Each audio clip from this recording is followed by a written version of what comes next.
विदेश भारत से आए हुए इंस्पेक्टर को भी मेरा नमस्कार। मैं यहाँ पर दिए गए सामूहिक कार्य को प्रस्तुत करने के लिए अपने समूह के प्रतिनिधि के रूप में उपस्थित हुआ हूँ। इसके लिए मैं अपने आप को भाग्यशाली समझता हूँ कि मेरे समूह के साथियों ने मुझ में विश्वास रखा है। इसके लिए मेरे समूह के सभी अभ्यासों को धन्यवाद देना चाहूँगा। इस समूह के सभी साथियों ने उत्साहपूर्वक वार्तालाप में भाग लेकर तथा अमूल्य राय लेकर दिए गए प्रश्न को समाधान करने के लिए योगदान दिए हैं। इस समूह के सभी अभ्यासों का आदरपूर्वक नाम लेना चाहूँगा।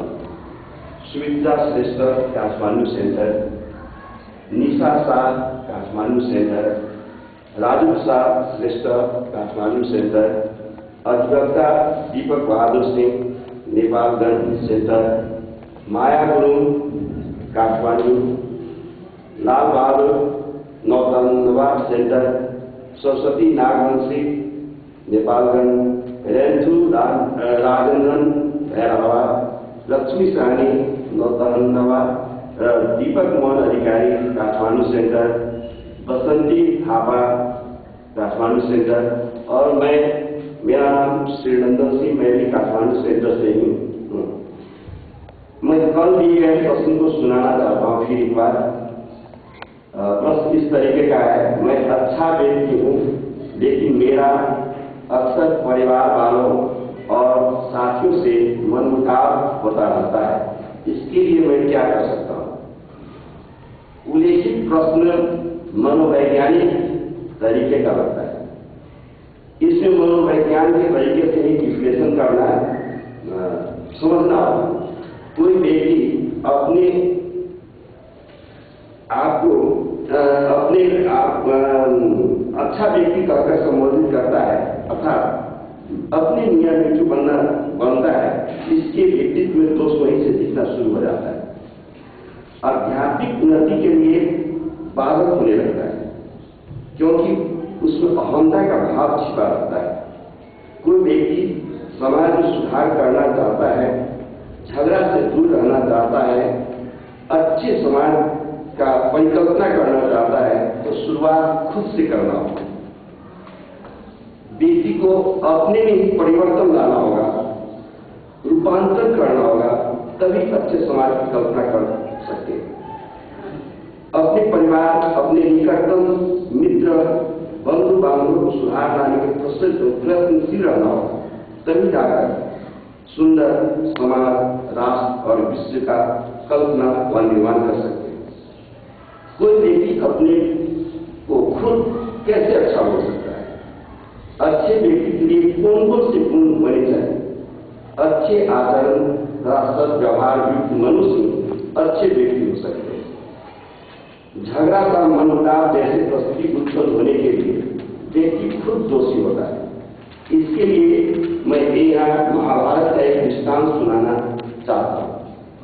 एक बार श्री कृष्ण ने भीम को कहा कि संसार में घूमकर संसार में लोग कैसे कैसे, तो भीम ने संसार घूमना शुरू किया और घूमकर आया और कृष्ण भगवान को बोले कि संसार के लोग बहुत बुरे हैं, झगड़ालू हैं, बहुत खराब है, ऐसे करके।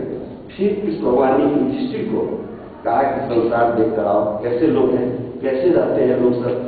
तो युधिष्ठिर पूरे संसार को घूम कर आने के बाद बोला, संसार के लोग बहुत अच्छे हैं, बहुत मिलनसार हैं, कोई झगड़ा नहीं करते, बहुत अच्छे हैं। इसी बात से, इस दृष्टांत से क्या समझ सकते हैं हम?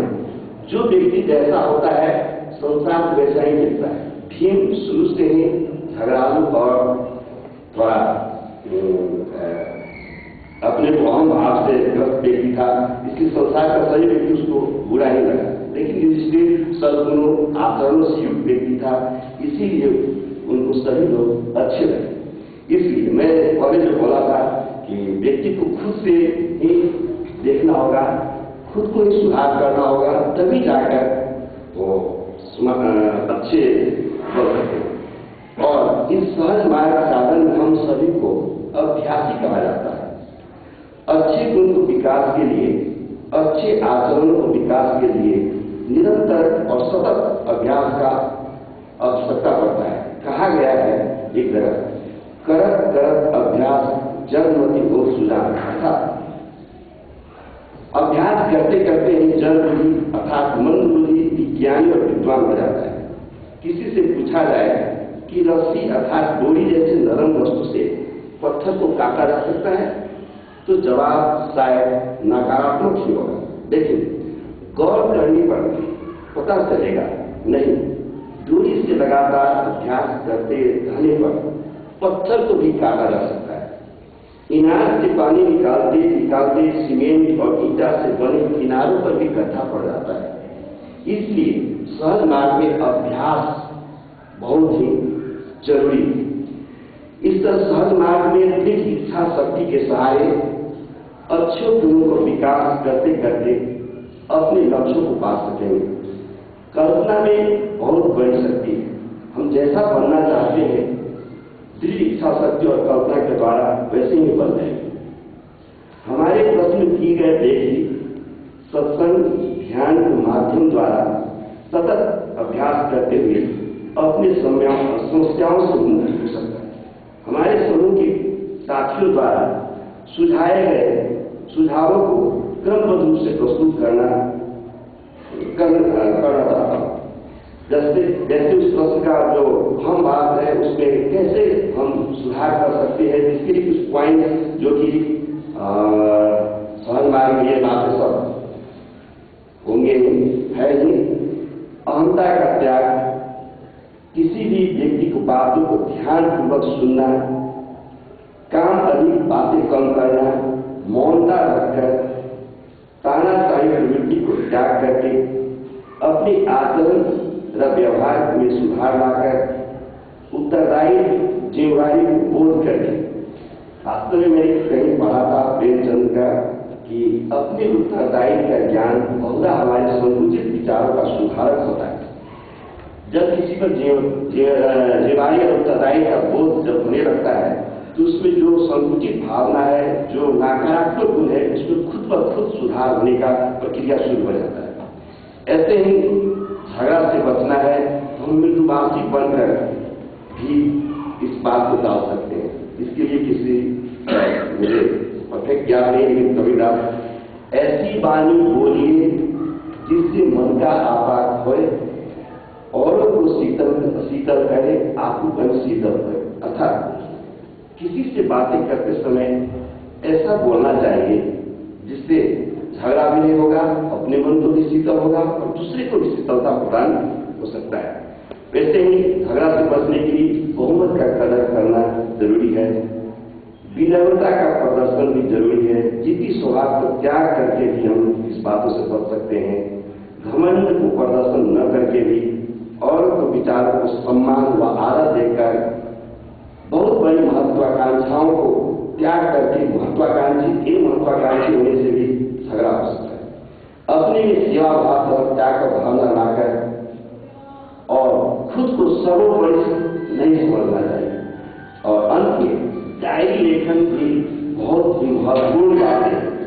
प्रत्येक दिन हम डायरी में अपने अवगुणों को लिखकर और गुणों को लेकर तुलनात्मक दृष्टिकोण से अवगुणों को छोड़ते जाएंगे और गुणों को अपने में डालते जाएंगे। शायद हम अपने लक्ष्य की ओर अग्रसर रहेंगे और अपने लक्ष्य को भी प्राप्त कर सकते हैं।